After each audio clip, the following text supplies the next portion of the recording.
While many ships are readying to set sail from the U.S. in just days, one major cruise ship just hit a major setback, and we finally have a ruling in Florida's court case with the CDC. Those stories and more next on the Cruise News Week in Review.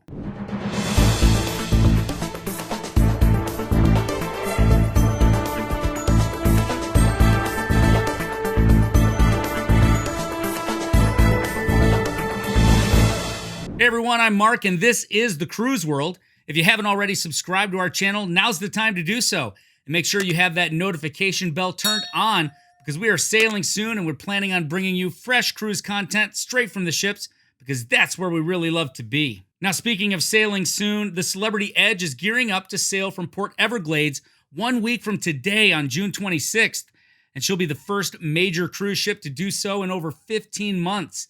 And just a week later, for the July 4th weekend, Carnival will launch the Vista and the Horizon, and the Freedom of the Seas will sail for Royal Caribbean. Now, we're going to be on board the Vista, bringing you a first look at Carnival's restart, and we're so excited for that, so stay tuned. One ship that won't be sailing as expected in July will be Royal Caribbean's flagship, Odyssey of the Seas. We were all excited when it was recently announced that the ship would welcome passengers for the first time on July 3rd. But this week, the company made the tough decision to cancel July sailings on the Odyssey after 8 crew members tested positive for COVID. All 1,400 crew on board were vaccinated on June 4th, but weren't considered fully vaccinated until yesterday, and these positive cases were identified prior to that fully effective date. This is disappointing to say the least, but I believe Royal made the right call for the health and well-being of the crew and for the guests.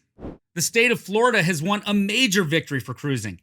Judge Stephen Merriday issued a 124-page summary granting Florida's motion for a preliminary injunction against the CDC's enforcement of the conditional sail order.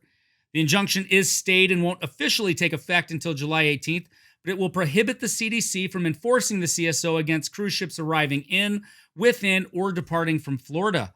The court also noted that the CDC may propose a narrower injunction no later than July 2nd, and both parties have been ordered back to the mediation table. In a statement, Florida Attorney General Ashley Moody said, "Today's ruling is a victory for Floridians whose livelihoods depend on the cruise industry. The federal government does not have the authority to single out and lock down an entire industry indefinitely." Back in 2016, Royal Caribbean announced their next generation of cruise ships, the Icon class, which will be powered by liquefied natural gas. And earlier this week at Meyer Turku, construction started on the first of the class's 3 ships, Icon of the Seas. President and CEO of Royal Caribbean International, Michael Bailey, said, "Our decades of work in ocean conservation, energy efficiency, and continuous improvement will be evident all throughout Icon. We look forward to revealing more of the game-changing features our guests and crew have in store as she begins to take shape." Icon is set to debut in 2023. In March, we brought you the announcement of Virgin Voyages' 3rd ship, Resilient Lady. She's scheduled to sail her inaugural season in the Mediterranean next summer, and this week Virgin announced that following that, she will home port in San Juan, Puerto Rico, sailing 2 different itineraries. The Southeastern Caribbean Isles cruise will visit Tortola, Guadalupe, Barbados, St. Lucia, and Antigua, while the Sunsets and the Lesser Antilles itinerary will visit Aruba, Curacao, Martinique, and St. Kitts. Virgin Voyages' first ship, Scarlet Lady, still has yet to welcome passengers, but she's gearing up for a series of sailings from Southampton before arriving home in Miami this September.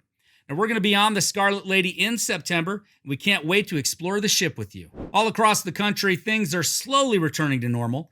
And this week, the U.S. Centers for Disease Control and Prevention finally lowered its cruise travel warning from level 4 to level 3. They also specified that the warning is for travelers who are not fully vaccinated and recommend that they avoid travel on cruise ships worldwide. If you'd like to take a look at the whole notice, I've put a link to it down in the description below. It's great to see that the stocks are up so far from where they were a year ago, and we'd like to know, did you jump on the cruise stock bandwagon last year like we did? And if so, which stocks did you buy? But the reality of the stock market is that there are ups and downs, and even though the overall outlook for cruising is getting better, the stock prices didn't reflect that this week. Royal Caribbean fell 5% to finish at $85.64 a share. Carnival Corporation and PLC fell 6% to close at $28.18 a share. And Norwegian Cruise Line Holdings slid to $30.30 a share, a loss of over 6% from last week's closing bell. There you have it, quick and simple. As the cruise world gets back to normal, we're going to have less news and more fun on board. That's just the way we like it. I've got to start trying on my cruise clothes to see if they still fit after packing on some pandemic pounds. But hey, be sure to hit that like button. And remember, life is short and cruising is fun. We'll see you next time.